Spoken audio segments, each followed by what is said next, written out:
available very soon, probably within a week or two at the max. But it's better, trust me. It's better when I have time to proofread, to look over everything, and to add all the information that I've gathered. Because daily it is even more. Okay, we'll be right back, everyone. Hey, Brandon.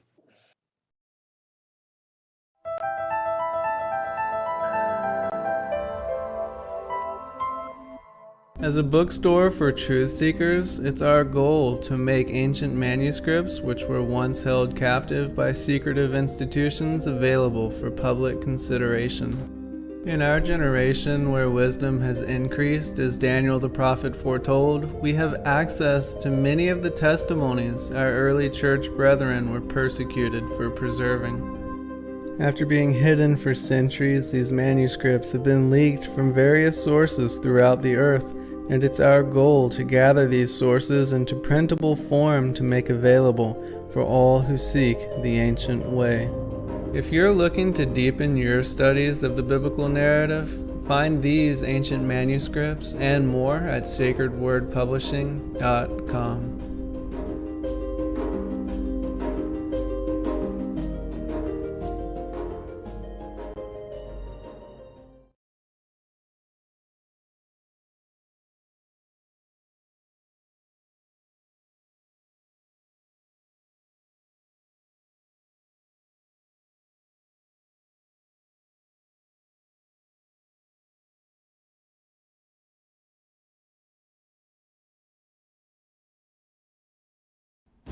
Your partnership with Sacred Word Publishing goes further than the publishing of ancient manuscripts and weekly video content. You also make a huge impact across the earth in orphanages in Myanmar, India, Uganda, and Kenya. Your support is crucial for the development of the ecclesia of real truth seekers.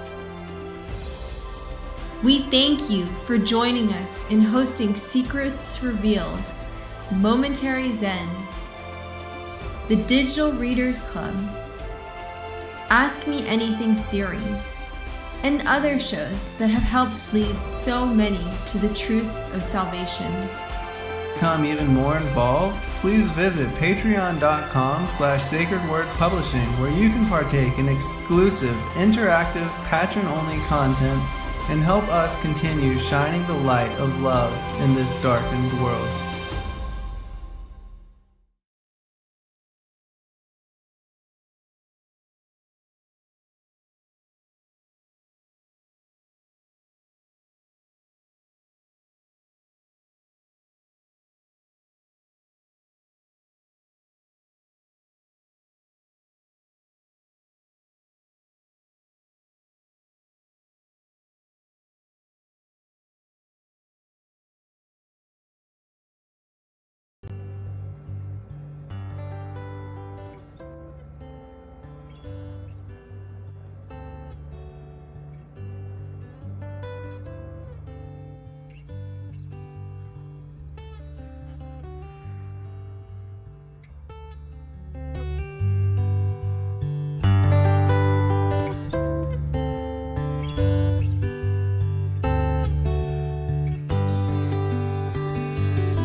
I am pulling up the calendar because I wanted to share with you the timing of where we are in the month, and that Kadesh occurred on the 20th, May the 20th, and that this was the appearance of the waxing crescent. And then on the 27th, which was the Saturday when we were at the conference, that this was the first quarter Sabbath. And it was also the 49th day of the Omer, completing 7 perfect weeks as it is stated for the celebration of Shavuot. And then on the 28th, uh, and I've only recently learned that, and this was from my friend Troy Miller, who is working on the books for the creation calendar. And we'll be releasing those very soon as well. But he was able to show and to prove to me that Pentecost, you determine Pentecost by looking to the 7 perfect weeks, which are determined by, again, the Sabbaths and excluding the translation day and also Kadesh, that you only include the 6 days and then the Sabbath that are part of the sabbatical weeks. And then on the 9th of Sivan, which I had always believed that it was the morrow after the 49 days of the Omer, and that Shavuot Pentecost was always on the 9th of Sivan.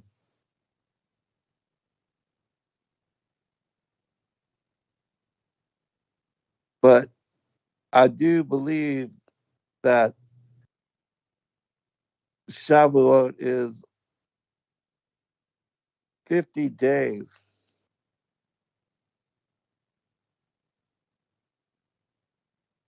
um, from the 28th.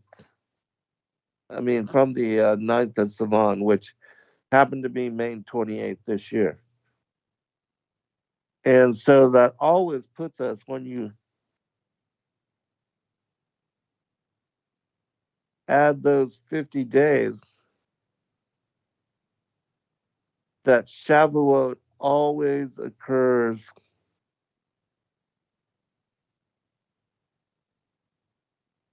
find it here. I believe it's the 28th of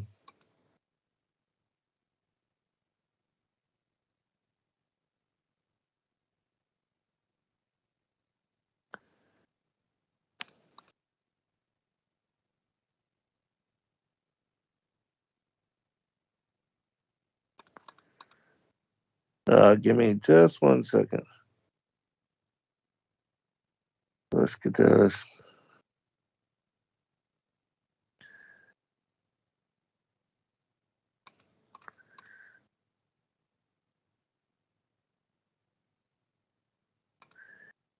Adding 28, 50 days. Huh.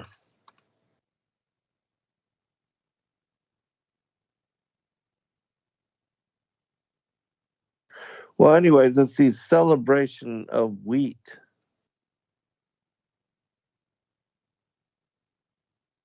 And so 50 days from May 28th, that would put us 20 days into June and July.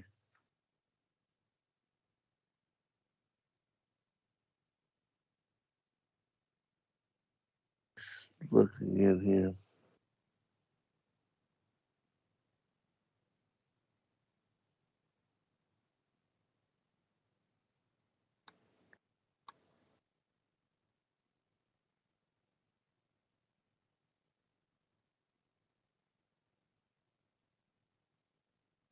Hmm.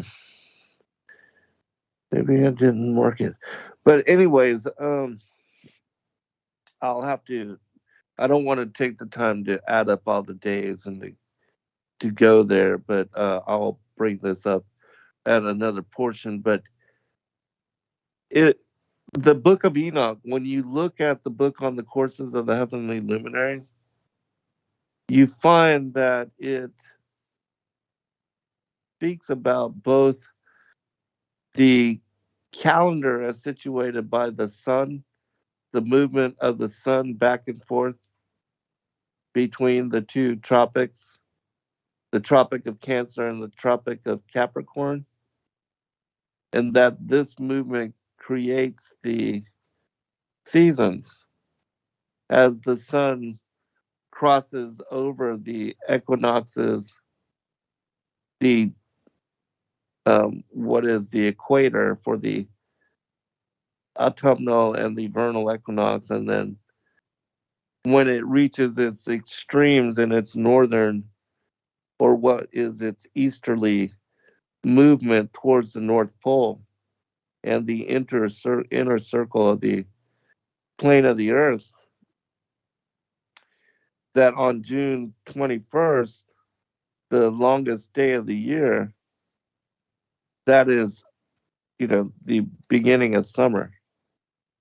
And then when it reaches the winter solstice on December 21st, that is, it's the shortest day of the year, and that is when it is the furthest from the North Pole.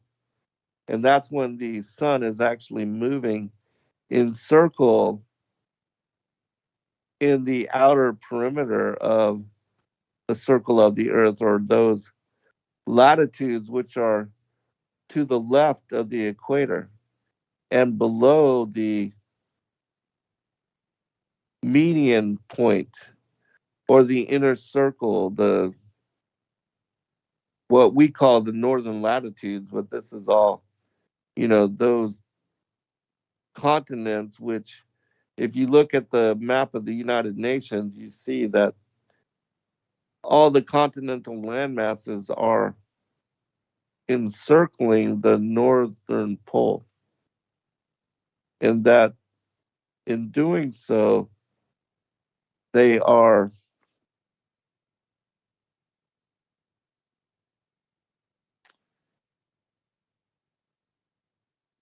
um, what we believe to be north is to the right of the azimuthal equidistance projection map.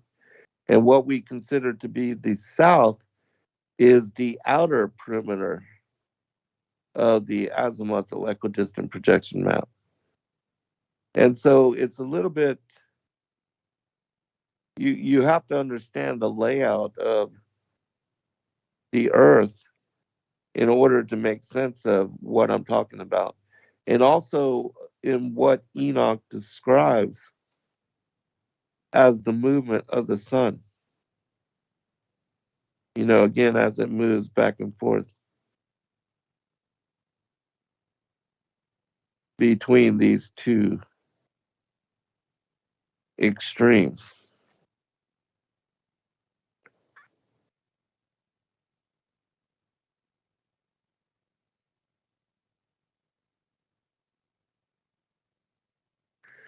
I don't know how many of you have read my book, The Flat Earth as Key to Decrypt the Book of Enoch.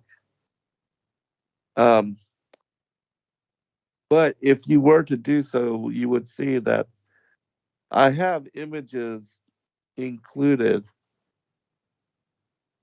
within the book to show you how the sun, as it's moving through these what are called the six gates of heaven,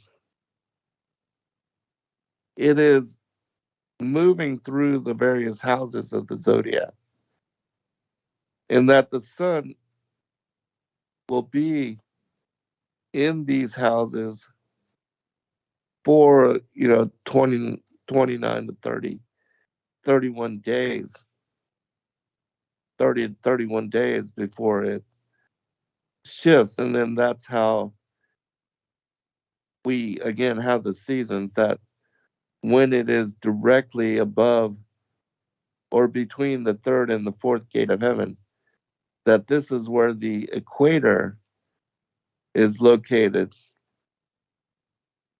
And that is when it begins the month of, or the 3 months of spring, the 91 days of spring, according to Enoch.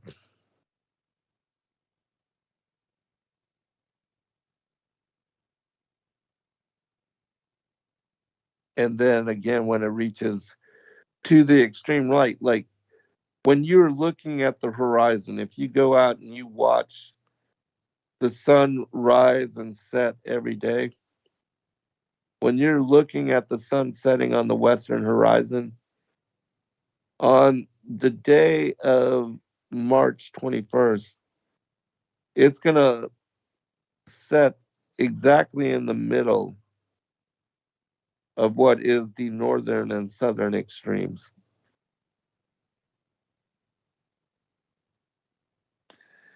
And then on the 21st of June, it will reach the furthest right on the horizon, which is the northern, what we call the most northern latitude, but it's really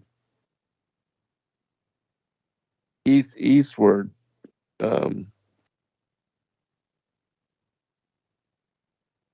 because again, looking at the flat Earth map, they've got the orientation all weird.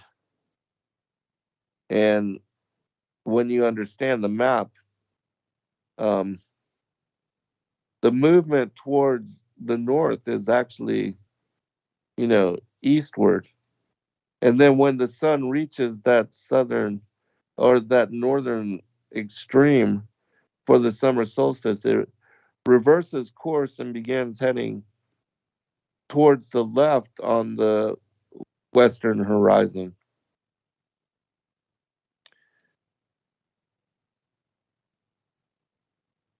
And then it'll reach its western or southern limit on the winter solstice. And this is how you understand the Book of Enoch, that when you read it in the courses of the heavenly luminaries, it speaks about the movement of the sun and the moon and the other luminaries in this, um, as it again goes back and forth between the tropics, between these six gates of heaven. And it does this twice a year, that there's this 6 month expanse between where it reaches its most northern point on the eastern horizon when you're looking at the, towards the west where the sun sets. And then 6 months later, it will be on December 21st at its western or southern limit. And then it will reverse course and start moving back towards the equator.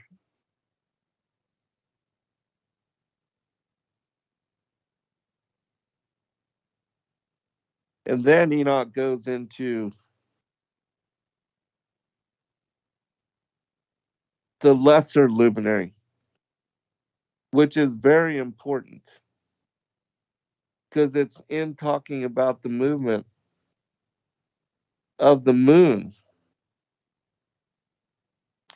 and explaining how the phases of the moon determine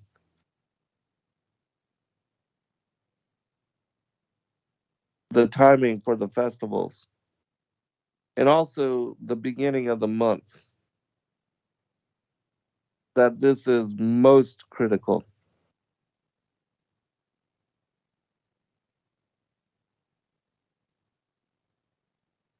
And so whereas the cycle of the sun, the 364 days of the solar year, they are divided by the seasons, the 91-day seasons, according to the equinoxes and the solstices. The lunar months are 10 days short because Enoch tells us that the lunar months cycle between 29 and 30 days.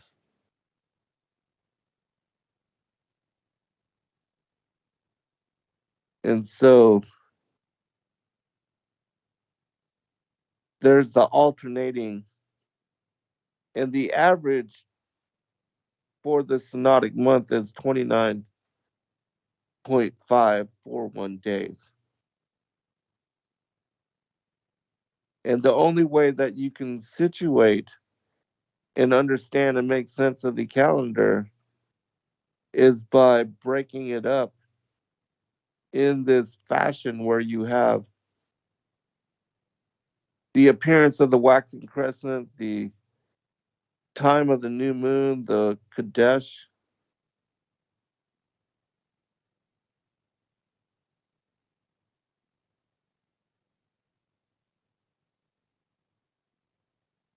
It is separated and excluded from the following 4 sabbatical weeks,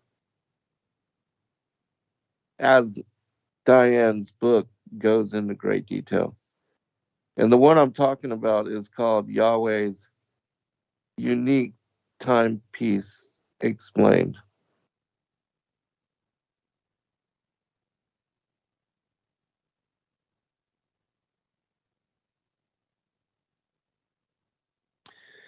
And in that book, she brings forth a lot of incredible information, especially in regard to the way that the calendar works, the way that it's all broke down, and the way that one can recognize and determine for yourself when Sabbath occurs. And it all is hinged and dependent upon the timing of the new moon, which anybody can go out and look towards your western horizon where the sun sets after the lunar conjunctive, or what is the dark phase of the moon. That when the moon makes an appearance as a very thin sliver on the western horizon,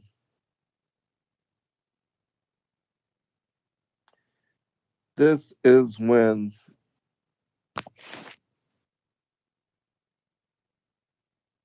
the new moon occurs. And then you can determine and you can align yourself, the calendar, according to this occurrence.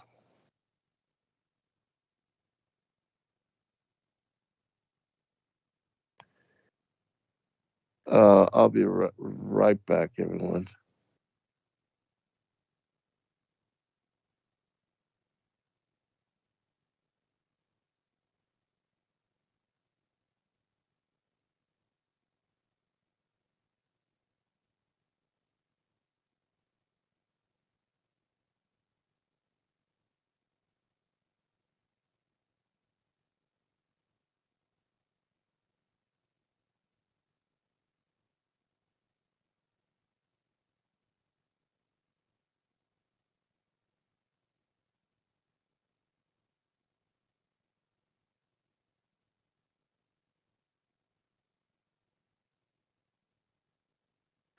Okay, I apologize. All right, and so let me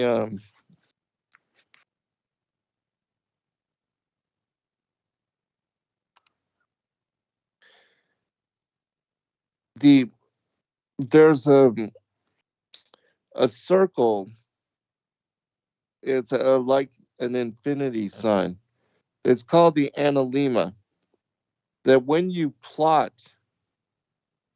where the sun is located in the various times of the year over the movement of the its progression from the Tropic of Capricorn to the Tropic of Cancer, it creates this pattern that is like this figure eight, except for the lower portion or the western or the southern half of this circle, which if you're looking towards the western horizon, it's going to be to the left. That portion of the circle is bigger than the portion of the circle to the right. And this occurs, and a lot of people, if you don't understand that, it is the sun which is moving in circle above uh, around Polaris and above the face of the earth, that this is the reason why we see the analemma in the shape that we do. And this is proof that when the sun is moving from the equator towards the North Pole, that the circles it is maneuvering every 24 hours are smaller and tighter so that it moves at a slower rate of speed. And when it is on the, above the southern latitudes, like south of the equator, and moving towards Brazil and Australia, South Africa, the outer portion of the circle of the earth,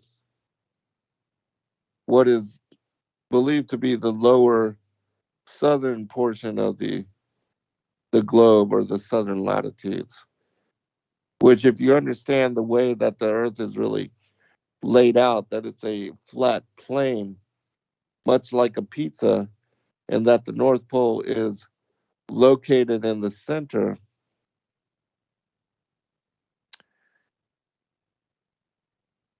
And these things can be verified because there's, first of all, curvature is non existent. You cannot find curvature. You can go look for it and you can use a laser pointer to see if curvature really does exist, especially according to the formula for determining it with its 8 inches per mile inversely squared, that there is no curvature. And so the earth cannot be spherical. And even the dynamics of water, even though they claim that, the oceans are curved and that the earth being a ball is somehow holding this water to its surface, when if you pour water onto a ball, it's going to immediately run off and drip off. Water cannot be contained by a ball. It has to be confined in a pool or a basin or a sink.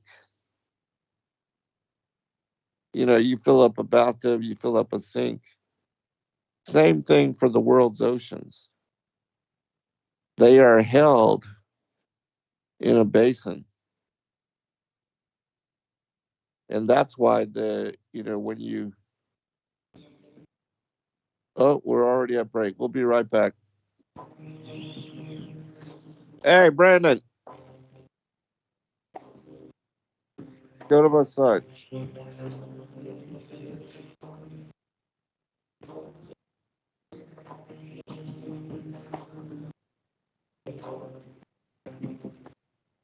Hi, my name is Ella, and I'm 10 years old. I'm one of the millions of children born to parents suffering from the sheeple virus. Symptoms include the inability to think for oneself, the attention span of a goldfish, and a strong belief in government and the mainstream media.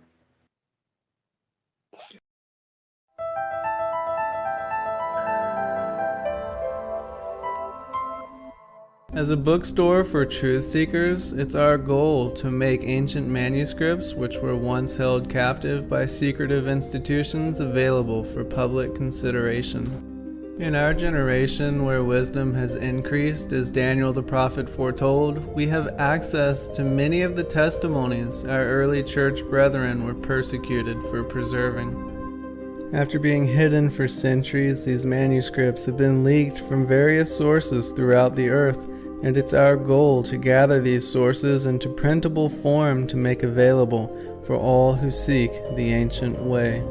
If you're looking to deepen your studies of the biblical narrative, find these ancient manuscripts and more at sacredwordpublishing.com.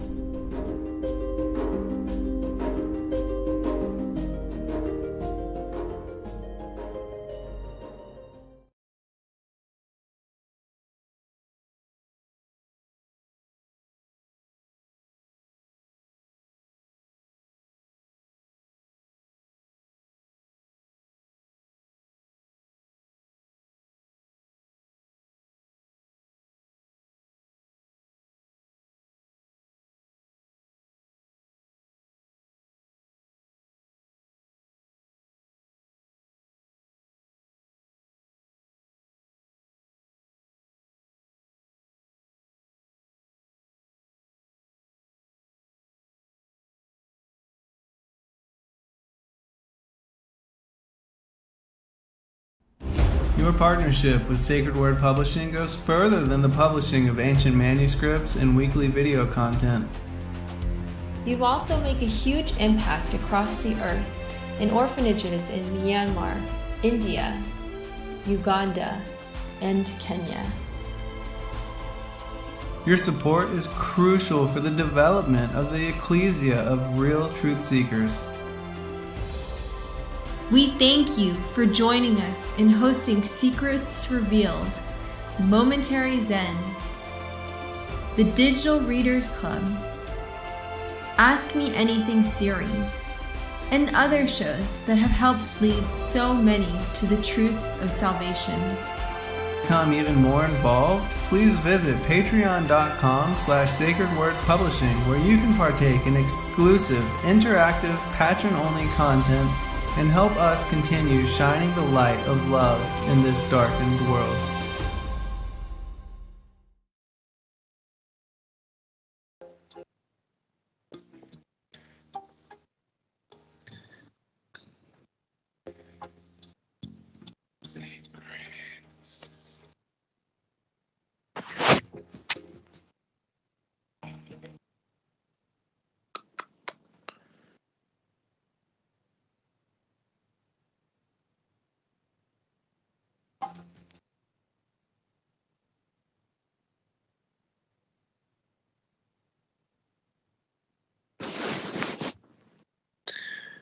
Okay, welcome back. And there was a really good question in the chat room, and really great conversation going on. But if you do have a question, please put it in capitals. the way that Mountain Dew did. And so the question he asks is, does the moon transverse from Capricorn to Cancer in similarity to the sun?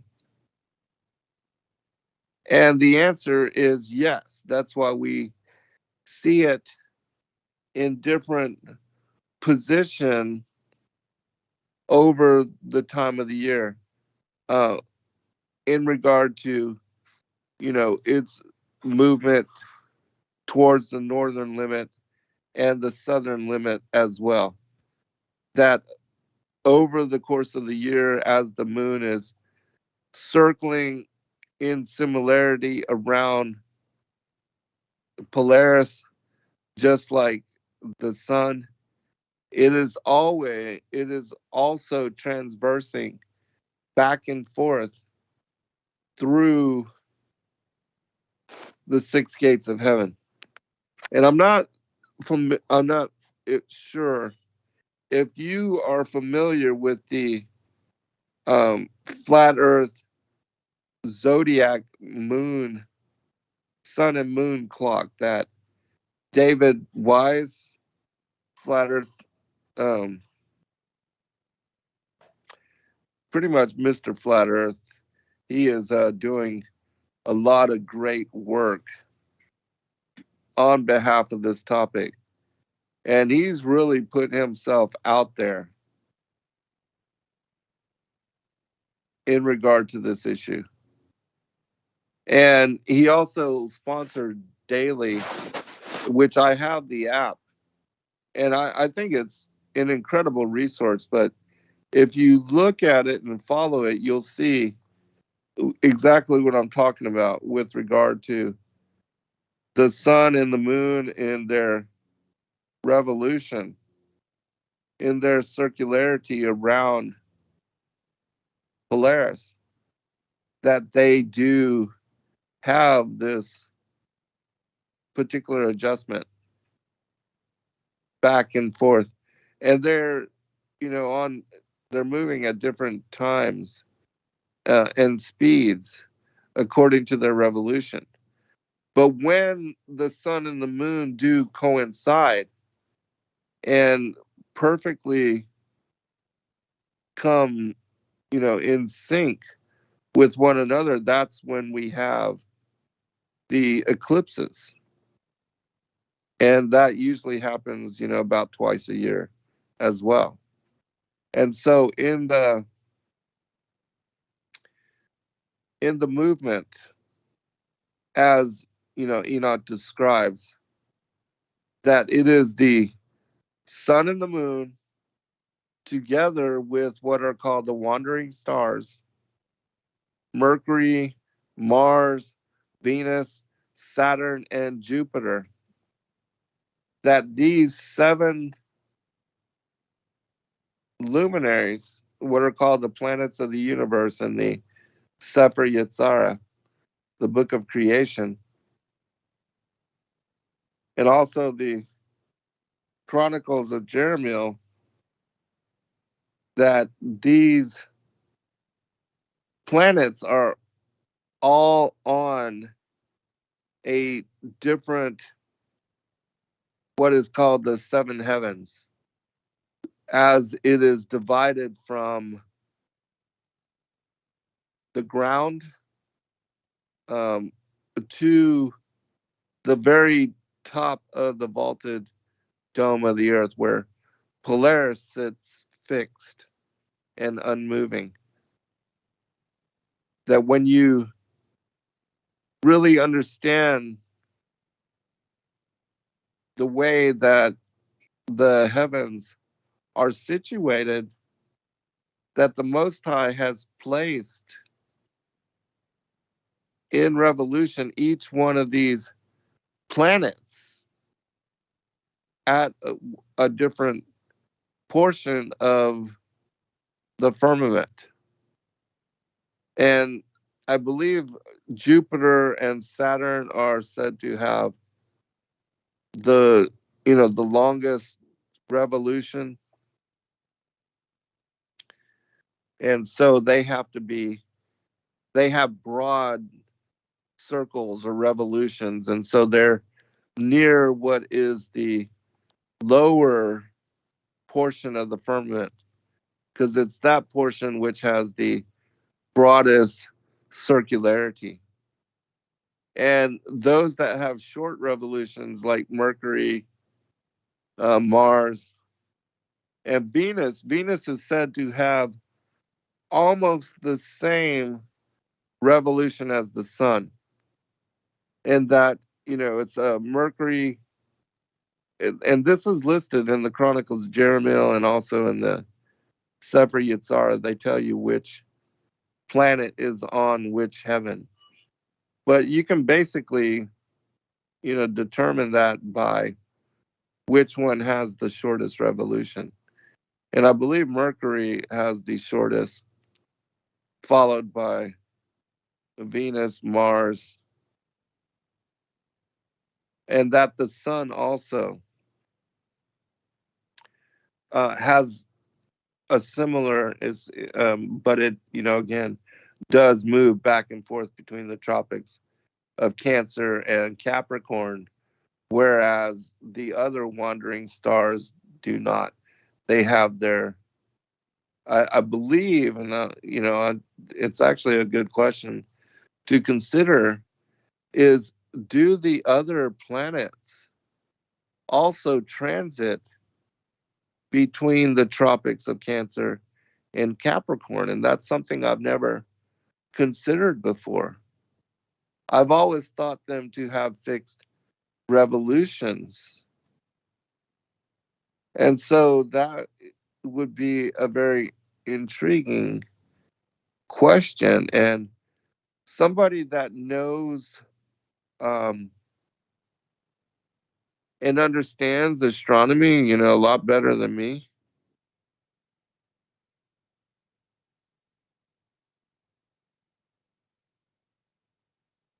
If if you could share, that would be awesome.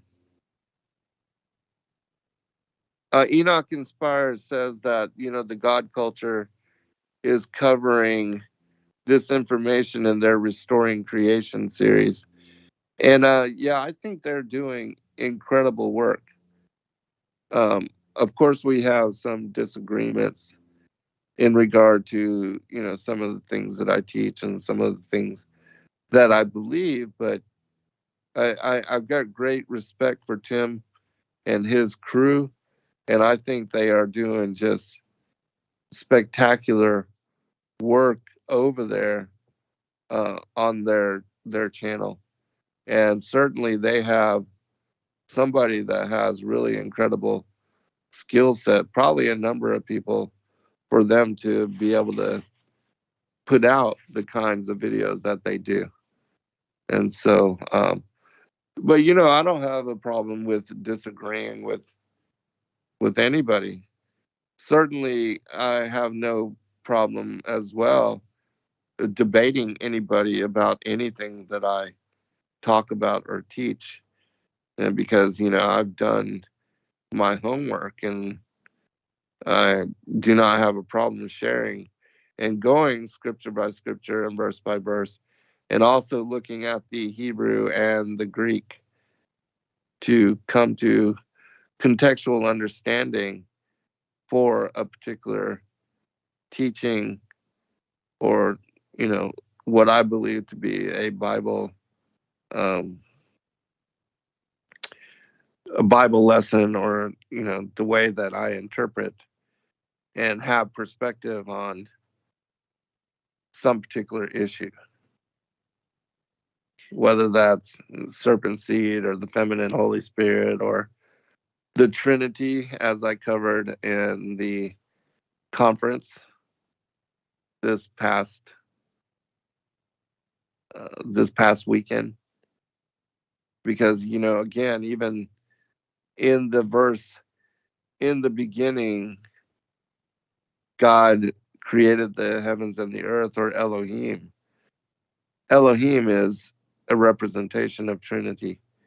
In the same manner that in John chapter 1, you have, in the beginning was the Word, and the Word was with God, and the Word was God. That word God there is theos, and it also implies the Trinity. And when you look at the Greek, you will see that in the biblical usage, the definitions brought forth those for those words, that this is the implication. And so the Godhead being triune in nature and including a feminine Holy Spirit is certainly the way that the scriptures read. And I know that, a lot of people do have a problem with this. I don't believe that they're, morons or idiots for not having this understanding. We all learn differently. I'm certainly not going to call anybody names for believing differently, but um, we can agree to disagree, on certain things. All of us, we all have different stages of learning, all have different perspectives on different things. As long as we can all agree upon that salvation is through Christ and that he died on the cross and ascended 3 days later, and that he went to be at the right hand of the Father, and that he is returning again. He said that I go now to prepare a place for you, and that I will come again, I will return. And he is. He is coming to save us, because otherwise, the scriptures say there should be no flesh left. And if we can agree on that, I'm good. I'm good with you. You're a brother or sister in Christ, and the things that we have differences upon, they're non-salvational issues. And I will respect you no matter what you think, no matter what you believe, and especially if you can bring it forth and show me why you think that way, and go, chapter by chapter, verse by verse, and if you can convince me in similarity for myself, if I can convince you. Same thing with flat earth,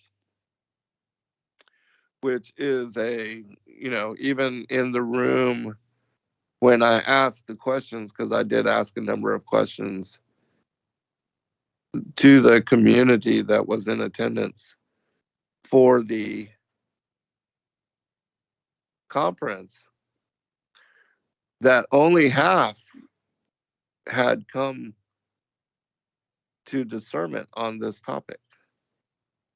And, a lot of people don't believe it to be important and don't want to look into it or examine it or study it in any manner. And that's okay. Again, it's not a salvational issue. Um, but again, if you look for curvature, it is non existent. And water cannot adhere to a ball. And there was a comment that water will form a ball in zero gravity, but we're not in zero gravity.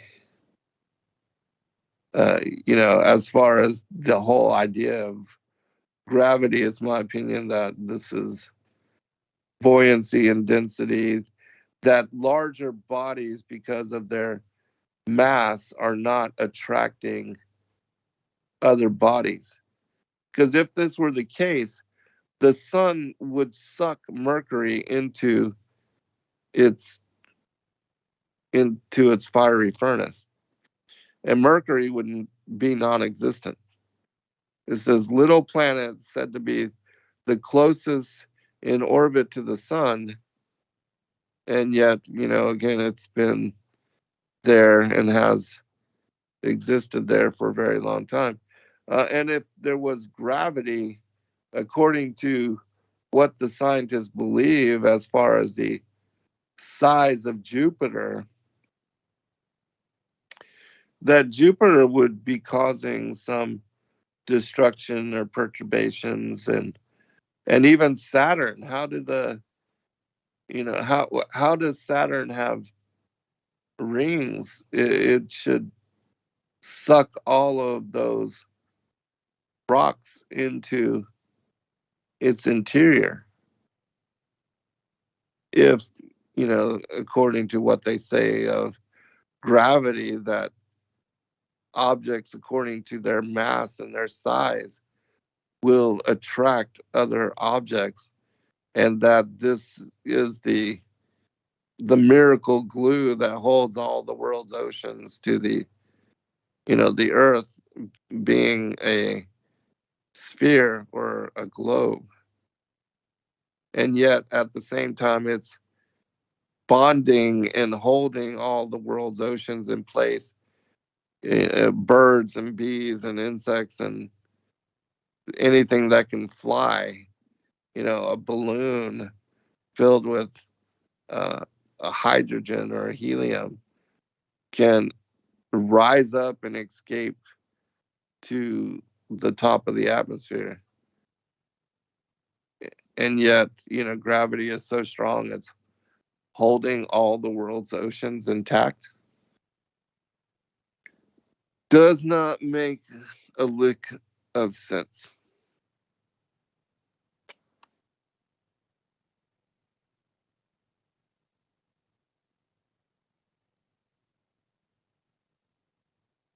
Hello and welcome, Brian, and everybody else. And thank you, Not My Home, for reaching out to me. I did see that you had contacted me. I have not yet had a chance to read your message, but I appreciate all of you. Flattoberfest in Vegas this year. That would be cool. I don't know why I've never been invited, but I never have.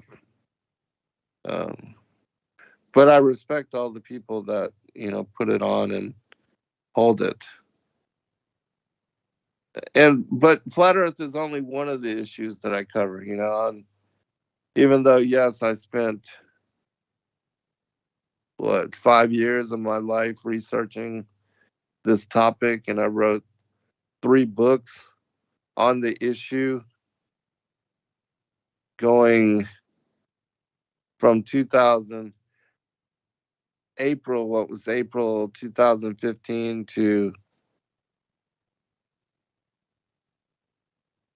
I don't even remember when I released Paradise. It was like my 19th book.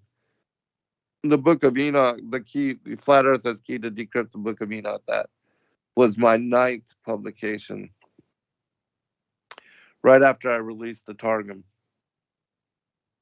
And then my 10th book was The Firmament Vaulted Dome of the Earth.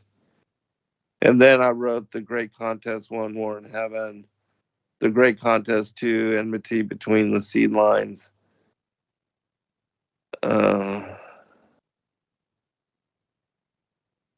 Then I think it was The Ancient Prophecies of Christ and the Great Commission books 1, 2, and 3. And so that was 14, 15, 16, and 17. And there was one more, I forget what it was, but then my 19th book was Paradise, The Sides of the North and the Mount of the Congregation, which summarizes all of this information. If you are interested in flat Earth and what the true structure of the Earth is, its shape, and the dynamics, like, for instance, the Rupus Negra, the black rock, which is at the center of the earthen plane and is a magnetite mountain, a lodestone mountain, which attracts all the compasses.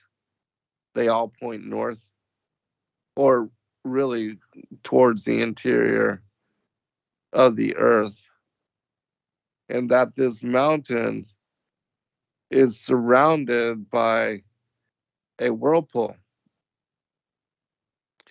and that this whirlpool is the bottomless pit described in Isaiah 14, the abysmal, the abysmal chasm, the hollow earth entrance into Sheol and the interior of the earth. And it is my opinion that it is this place which the demigods,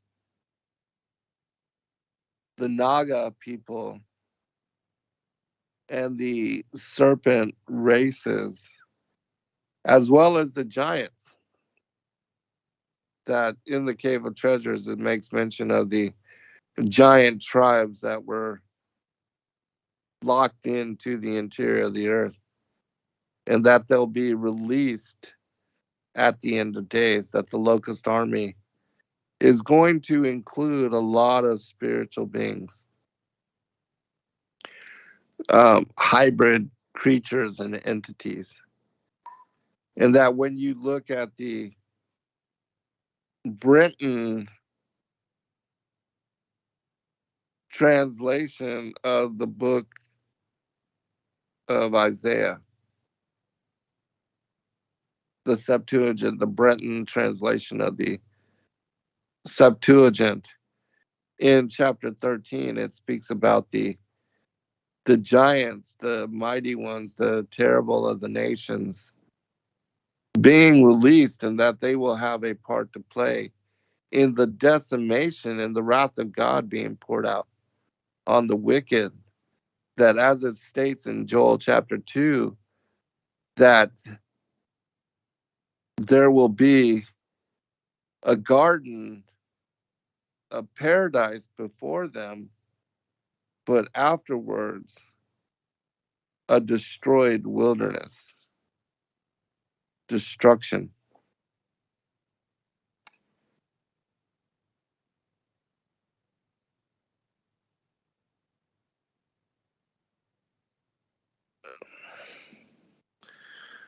Mountain Dew U says, I believe the moon transits Capricorn to Cancer in 28 days. That could very well be, but I think it is also, I mean, it makes a circle, without a doubt. It makes a complete revolution in the 29 and a half days. But it's my opinion that, like the sun, it moves back and forth between the Tropic of Capricorn and the Tropic of Cancer over the course of the 6 months of the year, back and forth, in similarity to the sun. Hello, the two beauties and Dr. Kelly.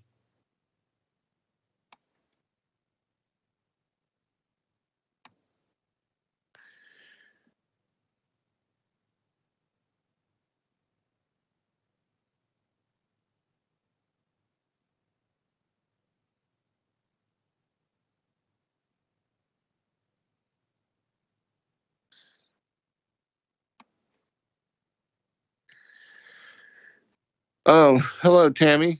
Glad you could make it and join us, and Milo and everybody in the chat room.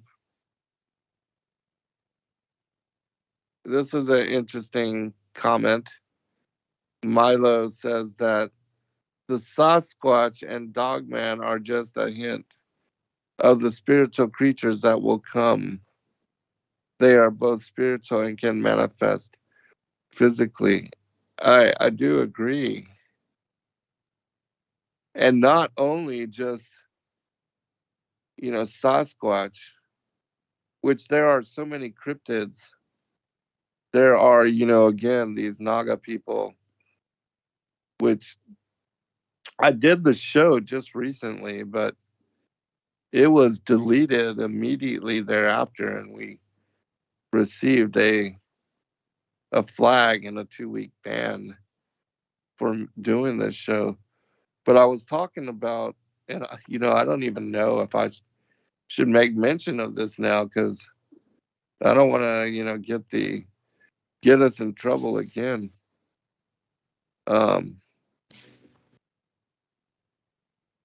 Well, we're at break anyway, so that's probably a sign.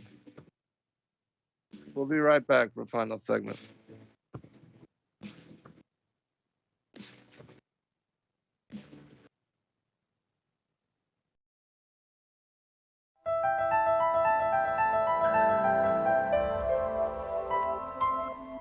As a bookstore for truth seekers, it's our goal to make ancient manuscripts which were once held captive by secretive institutions available for public consideration. In our generation, where wisdom has increased as Daniel the prophet foretold, we have access to many of the testimonies our early church brethren were persecuted for preserving. After being hidden for centuries, these manuscripts have been leaked from various sources throughout the earth, and it's our goal to gather these sources into printable form to make available for all who seek the ancient way.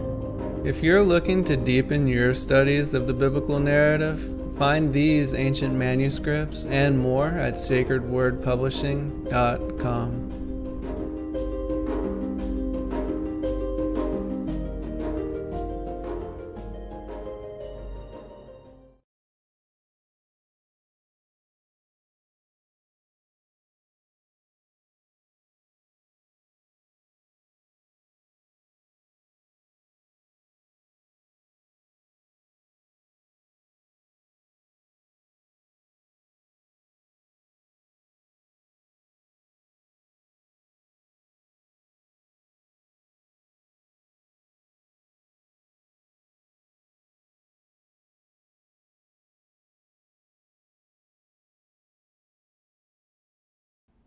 Your partnership with Sacred Word Publishing goes further than the publishing of ancient manuscripts and weekly video content.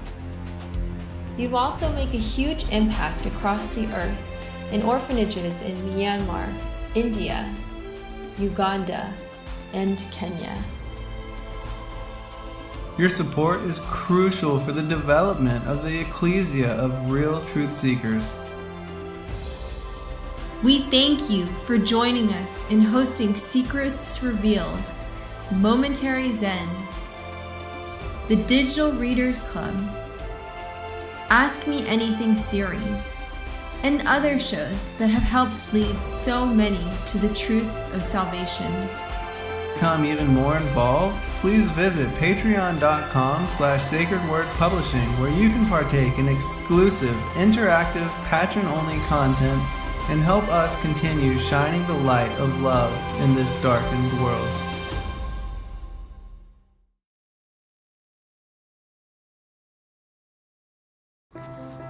When Justin and I found out we were having a little girl, we named her Eliana and started dreaming of what life would be like with her, where we would take her, what we would teach her, and of course, what we would read to her. One day we walked around a bookstore looking for books we might want for her and found nothing. So we started brainstorming what exactly we would want. Even from a young age, we wanted her to know and understand the heart of God and hidden truths that are in ancient biblical manuscripts like the Book of Enoch, and the idea of the Prophecy for Children series was born.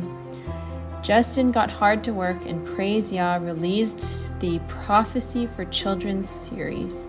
We are grateful for the support and amazing feedback from others who have been wanting the same for their children. We just found out we will be having a son, and we are excited to grow our family and to keep writing books for our children to share with our truth-seeking family. To order these books today, please check out the children's store at sacredwordpublishing.com.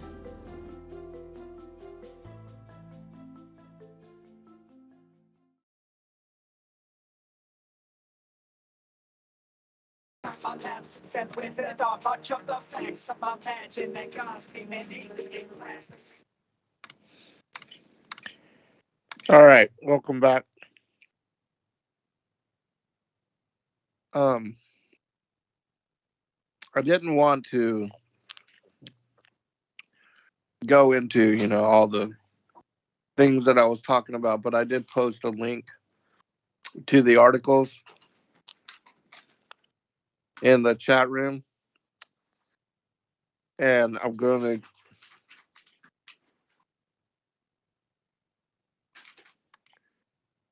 paste another one.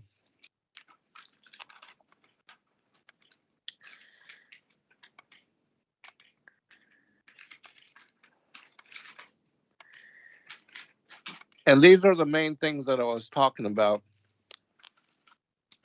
in that show. And for whatever reason, it got flagged. So, anyways, I'm going to be careful and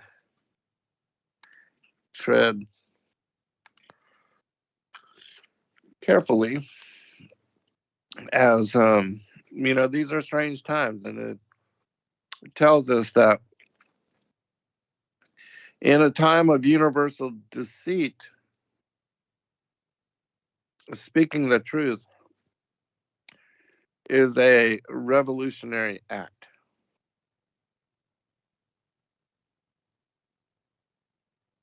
So, anyways, you can check out those articles and you'll get an idea as to the esoteric nature of what we are contending with in this world. And also, in regard to cryptids, there is a lot happening in the world, especially in our national parks. And that some of the whistleblowers are bringing forth, speaking about, and covering about cases, strange cases where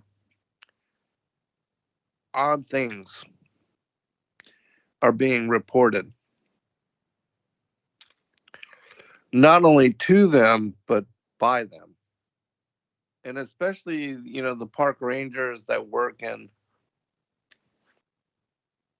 the very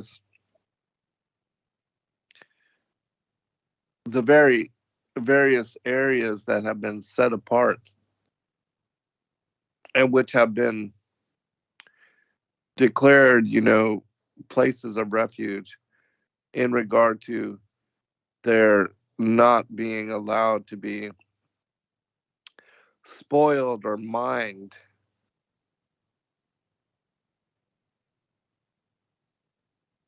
by different industries, which is good. I think that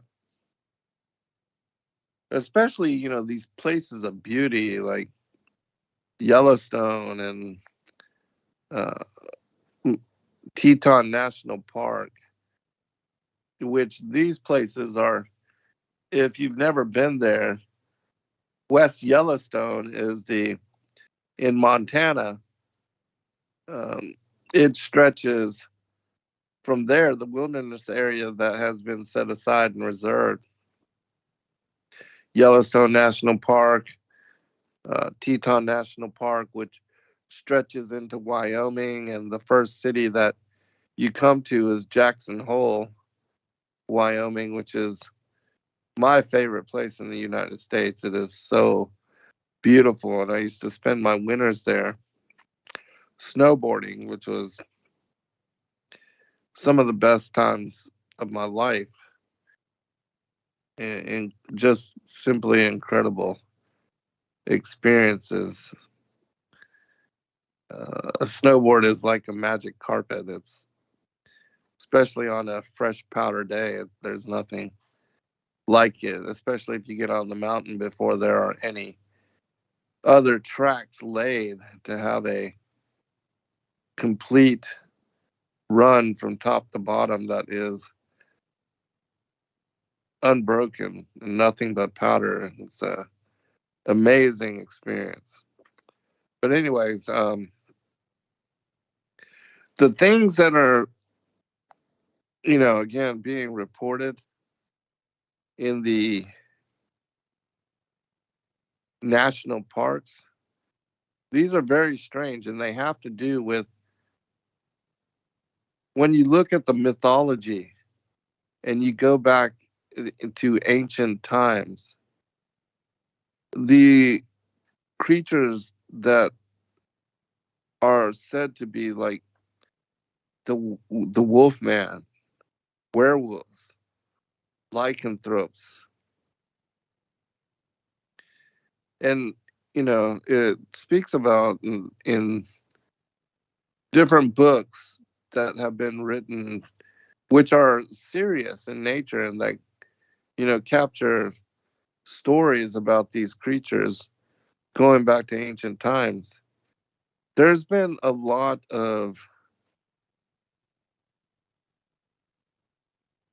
magic and invocation, conjuration, the summoning of spirits,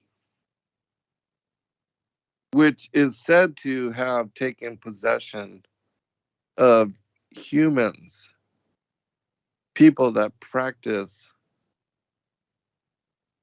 this kind of occult, this wizardry, and that they are able to achieve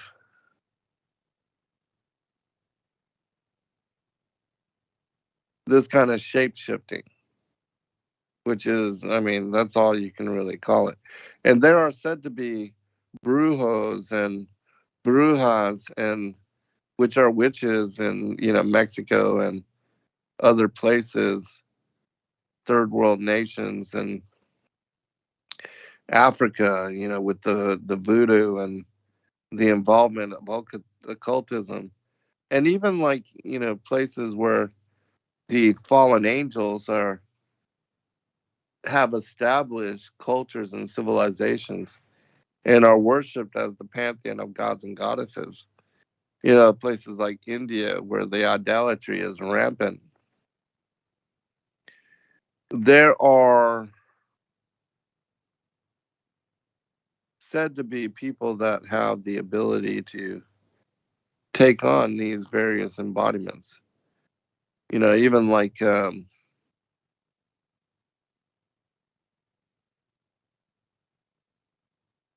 what are the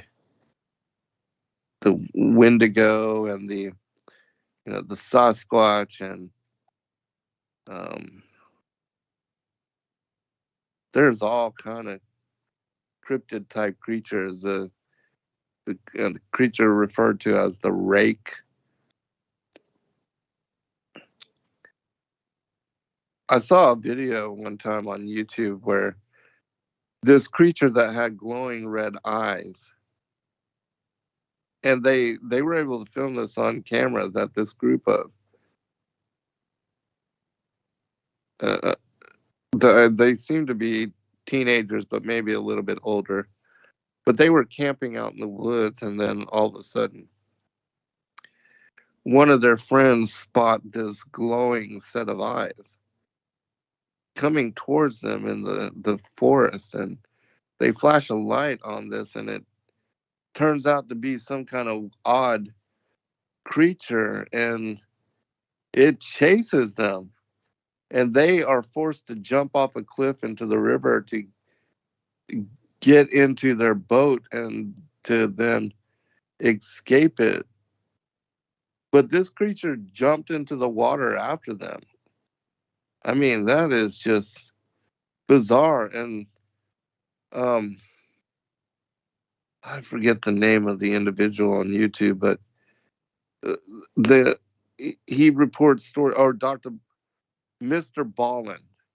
He reports stories that have been put out by this individual that wrote a book on the 411, the missing, and all these odd stories that have happened and gone on and have taken place within the wilderness of the United States and these national parks. But there seem to be located in these places where this huge swaths of land have been preserved, that these are the homes of these very odd creatures. Even the Mothman, which is an individual that is said to be, have these glowing eyes, that there are a number of channels that are bringing forth these stories now.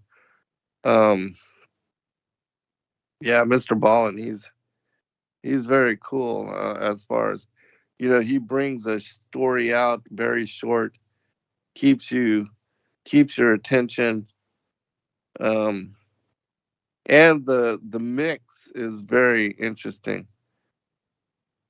Hello, Charlie. Welcome, Sharon and Russell, and we've got a lot of people joining us this evening, and it's an honor to have you all here with me, and it's nice just reading the chat and responding to your comments. Often, I'm reading a manuscript or sharing a text, and so I think I'm going to take more time to have this kind of interaction with all of you, because again, as I was saying at the conference, with all of the speakers, we learn so much from all of you, your perspectives, wherever you are. You guys are doing as much research as we are, really. I know that many of you are not just at home, watching TV. Like myself, I don't have cable or anything like that. I mainly just watch YouTube if I'm going to do that kind of thing. If I'm not, on my computer working or studying a particular subject or writing about something or doing, a radio broadcast, um, that I would rather. And it's unfortunate that there's so much censorship now, and that they are deleting the truth in such rapid fashion. And it makes you wonder, how long um, channels like Mr. Ballin and others that are covering the esoteric and that are speaking about the rise of these cryptids and, the national parks and how people are being disappeared and missing and things of that nature. Who knows? Are they going to be the next target? I mean, it's been political and medical stuff. I'm just glad, and again, we're going to try to, on this platform, we're going to try to remain focused on the scripture and salvational issues and bringing the truth of the gospel to all of you and to fellowshipping with you and community. And you're wise enough. We don't have to warn you as we have been all these years, because now we're getting in trouble for it. And I don't want to, lose the outreach and lose the platform. I mean, we have, I've been on this channel, and we have thousands of videos available to freely to all of you, and you've spent so much time commenting on the videos and interacting within the chat. I want that to be a legacy for others that are interested in the truth, that want to know and to take a journey. Hello, Renee and Sassy. Thank you. She says that she loves our channel. Paladin, thank you for being here with us. It's a great honor to be here with all of you. And, our channel has also been steadily growing. I remember, it wasn't even long ago because I was so greatly criticized and opposed and so much negativity about me and the work that I do that people were really afraid to associate with me or to even examine with an open heart and an open mind the things that I was speaking about. I mean, you would think that I was involved in some kind of, just like, well, of course they call me a Gnostic and this and that.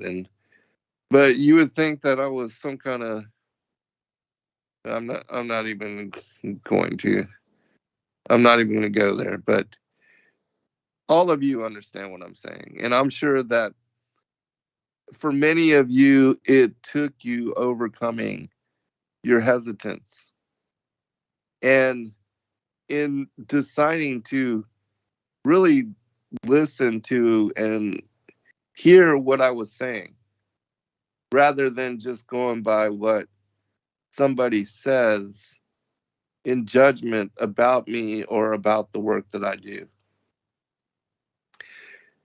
That I feel like if you open your heart, hello, young Willie.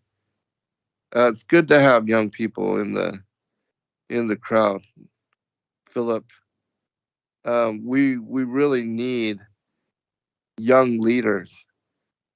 And hello, Bob, Hawk.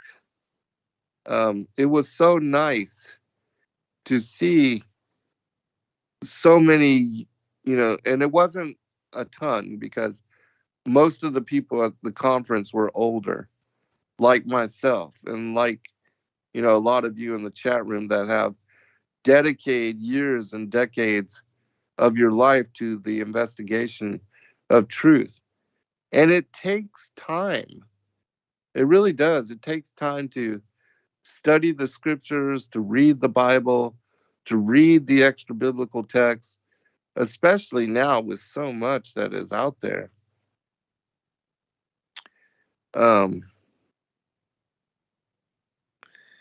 Well, thank you, Sassy. She says that everything made sense the first time I heard your show. I try to explain things again, going chapter by chapter and verse by verse. And even my 9th book on the flat earth as key to decrypt the Book of Enoch, I go, through chapters 71 through 84, and it's chapter by chapter, verse by verse. That is what I cover in that particular book, the book on the courses of the heavenly luminaries. And I explain how it was that my discernment of flat earth, that the earth was the non-moving stationary foundation, and that the heavens, the luminaries were moving in circle above it, that helped me to make sense of what Enoch was describing as the motions for the heavenly luminaries. Because he says that they move from east to west and then north to east. And so that is a circle. And you just cannot make sense of such motion on a globe.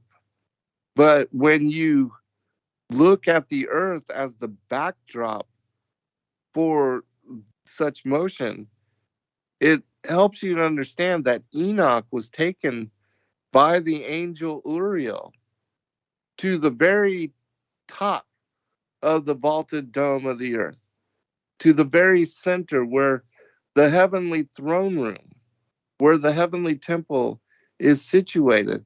And from there, Uriel explained the motions of the sun and the moon and the other wandering stars, and the heavenly arrangement of the great and lesser luminary, and how it says, in Genesis chapter 1,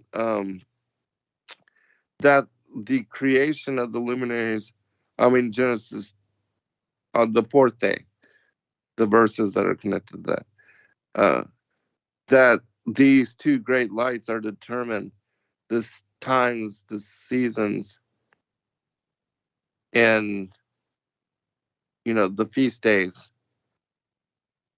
Yes. Rest in glory, Rob. We miss you, brother. And that was another thing that was part of the conference, the memorial. And I do believe that it is available, if I'm correct, that there was a Friday live stream as well.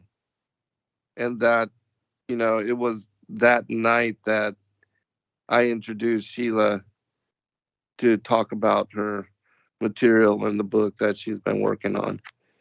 And we um, just remembered Rob and his incredible influence and the work that he did in touching so many lives and affecting so many in truth. He was such a stickler for truth and the way that he presented it. He could put together a presentation, and he was funny in his explanation of the things that he had brought forth and confided to the world. And we really need that when these topics are so serious. And the truth is burdensome. It's a heavy weight to carry. When you know and understand the truth and you're trying to share that with others, like, you're so excited to know these things and you want to share them with your loved ones.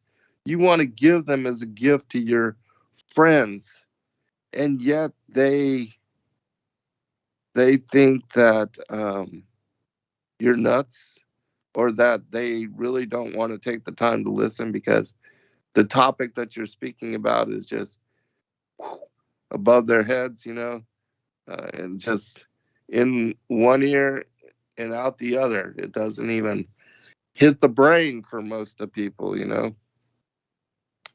But and I remembered that I forgot to sign that leather journal with regard to the memorial that we created for Rob. But my memorial was in what I said and what I spoke, and that is there on video for everybody to be and to be part of. Because I sobbed like a baby. The first time I learned about Rob's passing, I was on a show with Brett Thomas, and I immediately just broke down. I couldn't speak for a short time. I was deeply moved by his passing. I'm still affected greatly. He was a one of a kind. And yeah, I miss him too, as you all do. And so, anyways, we are close to the end of the show. I just want to again thank all of you for joining us here in the live stream and for taking the time to support us. And especially for those of you that are patrons and that you support my children, because for me, it's all about taking care of them and my grandkids. And the donations that you give to our ministry go to help them to stay committed to this ministry and to do the work that they are doing, as you saw in the organization of the conference, that they are dedicated. They've given their lives to serving the kingdom, and I'm proud of both Justin and Joy. And I know that my grandkids are going to be raised godly and that they're going to have a great respect for the Most High. And because of that, their relationship is going to be deeply entwined with the knowledge of the gospel, and that they are going to share that truth as young leaders with all the people that they come to know. So God bless all of you. Shalom and good night.